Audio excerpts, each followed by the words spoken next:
Hello friends, मेरा नाम है शाहरुख और इस वीडियो में मैं शेयर करूंगा कुछ पॉइंट्स कि मैंने 2022 में 2 साल पुराना Samsung Galaxy S20 FE 5G क्यों खरीदा। मैंने ये स्मार्टफ़ोन इस साल जनवरी में ख़रीदा, तो इसे मैं करीब 4 महीनों से यूज़ कर रहा हूँ।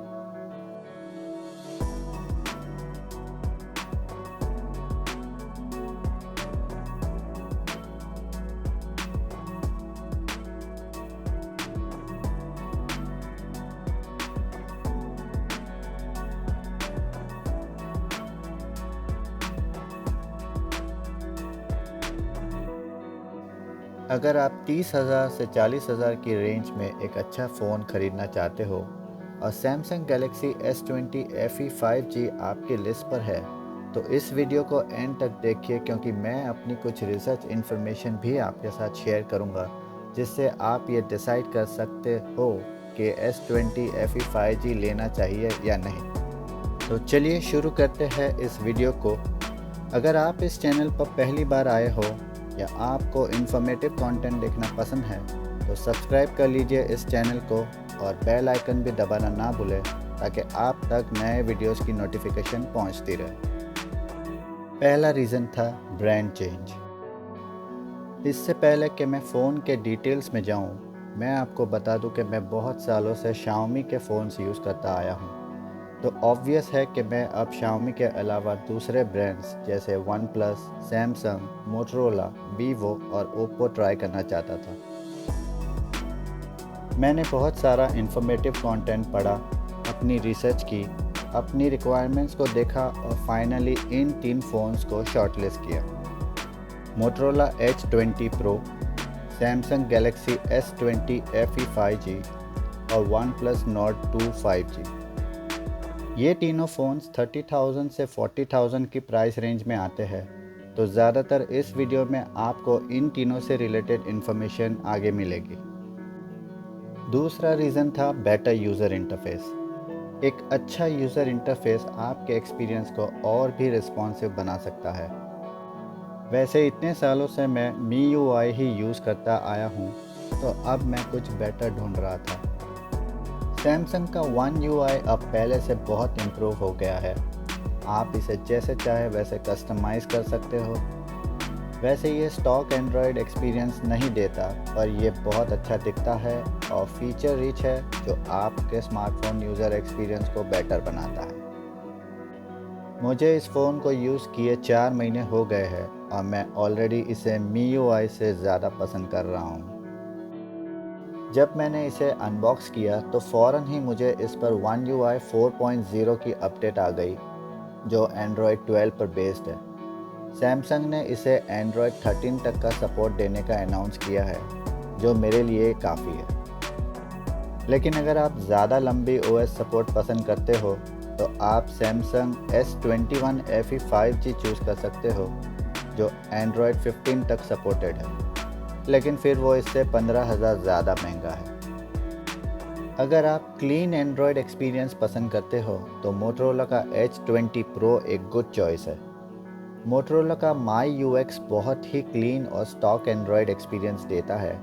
इसमें भी आपको Android 13 तक का सपोर्ट मिलेगा अगले 2 साल तक। वैसे तो वन प्लस नॉर्ड 2 5G का ऑक्सीजन OS भी बहुत क्लीन और रिस्पॉन्सिव यूज़र इंटरफेस माना जाता है, लेकिन अब उसमें कोर ऑक्सीजन OS फीचर्स के बदले कलर OS के फीचर्स इंटीग्रेट हुए होते हैं। इसलिए मैंने सैमसंग One UI 4.0 को चुना, जो स्टॉक एंड्रॉयड एक्सपीरियंस भले ही ना दे, पर मुझे एक अच्छा यूज़र एक्सपीरियंस दे। तीसरा रीज़न है रिलायबल प्रोसेसर। क्योंकि मैं अपना स्मार्टफोन अपग्रेड कर रहा था, तो मुझे एक बेटर और रिलायबल प्रोसेसर चाहिए था। Samsung Galaxy S20 FE 5G में स्नैपड्रैगन 865 प्रोसेसर आता है, जो मार्च 2020 में लॉन्च हुआ है। ये एक 7 नैनोमीटर प्रोसेसर है और भले ही ये 2 साल पुराना प्रोसेसर है, पर ये रिलायबल और एफिशिएंट है। इसमें कोई ओवरहीटिंग इश्यूज नहीं होती और ये हर तरह के टास्क जैसे ब्राउजिंग, सोशल मीडिया, गेमिंग और फोटोग्राफी को इजीली मैनेज कर लेता है। मैं करंटली मेरे Xiaomi Redmi Note 4 पर स्नैपड्रैगन 625 यूज़ कर रहा था तो मेरे लिए ये एक अच्छा अपग्रेड है। उसके मुकाबले मोटरोला H20 Pro में स्नैपड्रैगन 870 प्रोसेसर आता है, जो स्नैपड्रैगन 865 से थोड़ा बेटर है। ये 2021 में रिलीज़ हुआ है और उनके लिए परफेक्ट है जो अपने स्मार्टफोन से थोड़ा एक्स्ट्रा परफॉर्मेंस चाहते हैं। अगर आप BGMI और कॉल ऑफ ड्यूटी जैसी गेम्स खेलना पसंद करते हो तो आप मोटरोला H20 Pro ले सकते हो। मैं मीडियाटेक प्रोसेसर्स का इतना बड़ा फ़ैन नहीं, तो OnePlus Nord 2 5G मेरे लिए प्रोसेसर वाइज लास्ट ऑप्शन था। इसमें मीडियाटेक डायमेंसिटी 1200 5G प्रोसेसर है जो 6 नैनोमीटर प्रोसेसर है। ये इन तीनों प्रोसेसर्स में सबसे लेटेस्ट प्रोसेसर है, लेकिन इसकी परफॉर्मेंस इन कंपैरिजन स्नैपड्रैगन 855 जितनी है।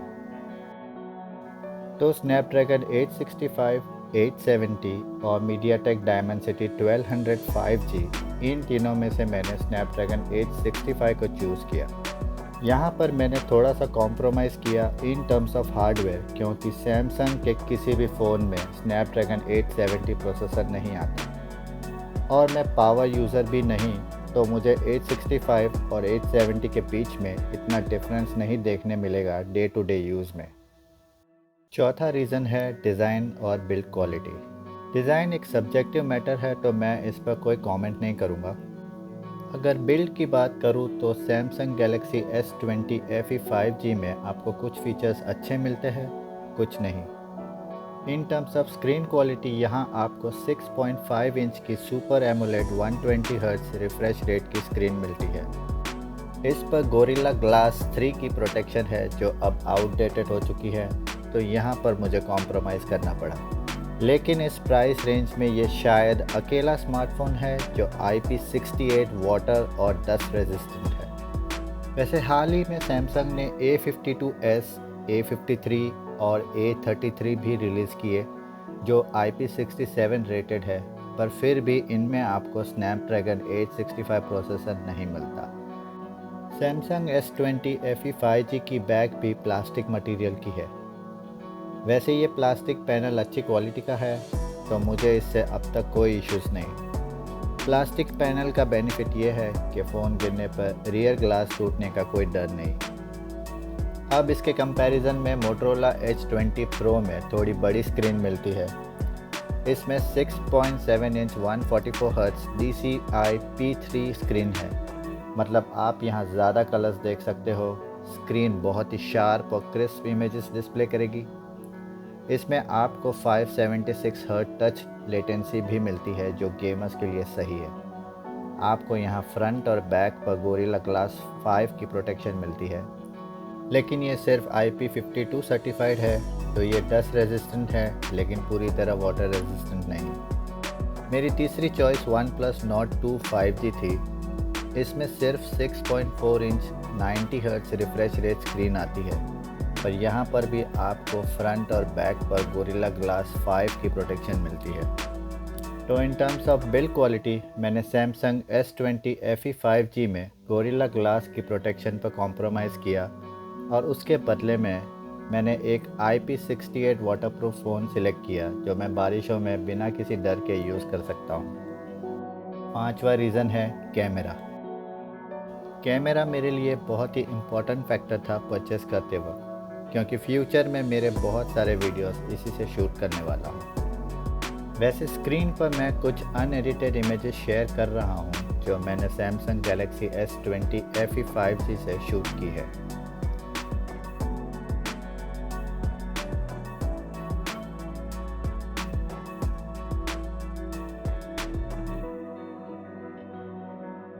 अब अगर मैं इसे मोटरोला H20 Pro और OnePlus Nord 2 5G के कैमरा से कंपेयर करूं, तो मेगापिक्सल की रेस में Samsung Galaxy S20 FE 5G बहुत पीछे रह जाता है। लेकिन सिर्फ ज़्यादा मेगापिक्सल्स होने से कैमरा अच्छा नहीं बनता।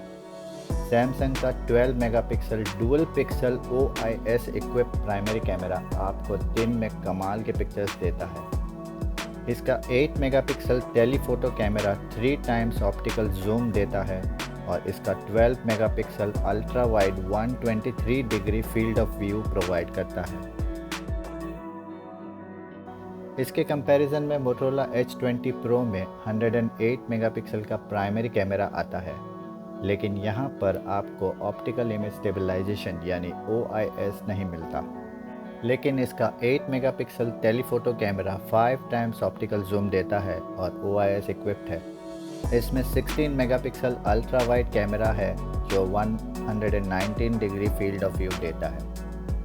OnePlus Nord 2 5G 50 megapixel primary camera use करता है जो OIS इक्विप्ड है। यहाँ पर आपको टेलीफोटो कैमरा नहीं मिलता, पर 8 मेगापिक्सल का अल्ट्रा वाइड कैमरा मिलता है जो 119 degree field of view provide करता है। Nord 2 5G में 2 मेगापिक्सल मोनोक्रोम कैमरा भी मिलता है जो प्रैक्टिकली किसी काम का नहीं। मैं पर्सनली इतनी सेल्फीज नहीं लेता, तो मेरे लिए Samsung Galaxy S20 FE 5G का 32 मेगापिक्सल फ्रंट कैमरा सफिशिएंट है। ये दिन में अच्छी सेल्फी शूट करता है और लो लाइट में ठीक ठाक। अगर आप सेल्फीज़ के लिए फ़ोन लेना चाहते हो तो मैं Samsung Galaxy S20 FE 5G strongly recommend नहीं करूँगा। वैसे मोटोरोला H20 Pro और OnePlus Nord 2 5G दोनों में भी 32 मेगापिक्सल सेल्फी कैमरास है, तो आई डोंट थिंक कि वहाँ पर परफॉर्मेंस कुछ बेटर होगी। वीडियोस की हम बात करें तो सैमसंग S20 FE 5G का सबसे बड़ा plus point in terms of videography ये है कि यहाँ पर आपको फ्रंट और बैक दोनों ही कैमरास पर 4K 60 FPS मिलता है। इसके मुकाबले मोटोरोला H20 Pro में आपको 8K 24 FPS का ऑप्शन मिलता है। आप इसमें 4K 60 FPS भी शूट कर सकते हो, लेकिन फ्रंट कैमरा से सिर्फ 4K 30 FPS शूट कर सकते हो। OnePlus Nord 2 5G में आपको रियर में 4K 30 FPS का फीचर मिलता है, 60 FPS का नहीं, और फ्रंट में सिर्फ 1080p 30 FPS अवेलेबल है। तो अगर आप वीडियो शूट करना पसंद करते हो तो सैमसंग S20 FE 5G यहाँ पर सबसे बेस्ट स्मार्टफोन है। एडिशनल फीचर्स की बात करूँ तो Samsung Galaxy S20 FE 5G में एक्सपांडेबल मेमोरी स्लॉट आता है जो 1 TB micro SD card support करता है। मोटोरोला H20 Pro और OnePlus Nord 2 5G में कोई मेमोरी स्लॉट नहीं आता। In terms of battery S20 FE 5G में 4500 mAh की बैटरी आती है और ये आराम से पूरा दिन सफिशिएंट हो जाती है। मोटोरोला H20 Pro और OnePlus Nord 2 5G भी 4500 mAh बैटरी के साथ आते हैं। वैसे Samsung S20 FE 5G 25 watt charging support करता है, लेकिन बॉक्स में आपको सिर्फ 15 वॉट का चार्जर मिलता है, तो यहाँ कॉम्प्रोमाइज़ करना पड़ता है। पर्सनली मुझे फास्ट चार्जिंग की ज़रूरत नहीं पड़ती, तो मुझे इतना फ़र्क नहीं पड़ता। वैसे सैमसंग के लेटेस्ट स्मार्टफोन्स A73, A53 और A33 में अब आपको पावर अडेप्टर्स भी नहीं मिलते, तो ये 15 वॉट का चार्जर भी एक तरह से बोनस ही समझो। लेकिन अगर आपके लिए फास्ट चार्जिंग इम्पॉर्टेंट है तो OnePlus Nord 2 5G 65 watt charger के साथ आता है और मोटोरोला H20 Pro 30 वॉट के चार्जर के साथ आता है, तो आप इनमें से कोई भी फ़ोन्स चूज़ कर सकते हो। तो अगर मैं शॉर्ट में रैप अप करूँ इस वीडियो को, तो मैंने Samsung Galaxy S20 FE 5G इसलिए लिया क्योंकि इसका स्नैपड्रैगन 865 बहुत ही रिलायबल और एफिशिएंट है। ये IP68 डस्ट और वाटर रेजिस्टेंट है। सैमसंग का One UI बहुत ही फीचर रिच और यूज़र फ्रेंडली है। इसमें एक्सपांडेबल मेमोरी कार्ड स्लॉट आता है जो 1 TB तक सपोर्ट करता है। फ्रंट और रियर कैमरास पर 4K 60 FPS वीडियो शूट कर सकते हैं। 3 साल तक OS और सिक्योरिटी अपडेट्स मिलती है। अब देखते हैं कि मैंने कहाँ पर कॉम्प्रोमाइज़ किए। इसमें प्लास्टिक बैक पैनल आता है, ग्लास नहीं।